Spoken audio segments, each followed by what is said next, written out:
താത്ത. എന്താ ഇപ്പൊ പറയാ, ഹൈറ്. ഞങ്ങൾ സത്യം പറഞ്ഞു കഴിഞ്ഞാൽ കർമ്മയ്ക്ക് പോവാന്നായിരുന്നു പ്ലാന്.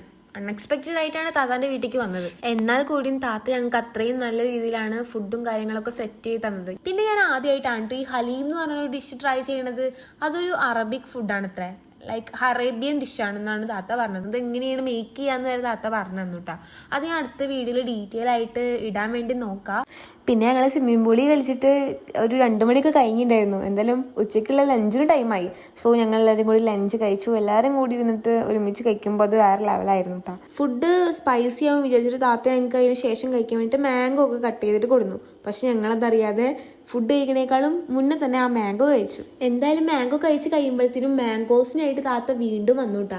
ഈ മാംഗോസിനൊക്കെ ഇവിടെ ഉണ്ടായതാണ് കേട്ടോ. അത് കഴിഞ്ഞിട്ടോ മാംഗോസ്റ്റിൻ കഴിച്ച അപ്പം തന്നെ താത്ത ഫാഷൻ ഫ്രൂട്ട് ആയിട്ട് വന്നു. അത് ഞാൻ കഴിക്കാത്ത ആളാണ്, പക്ഷെ ഞാൻ ടേസ്റ്റ് നോക്കി. നല്ല മധുരം നല്ല പുളിയും ചേർന്ന് നല്ലൊരു ടേസ്റ്റ് ആയിരുന്നു കേട്ടോ. അപ്പം അടുത്ത വീഡിയോയിൽ കാണാം കേട്ടോ.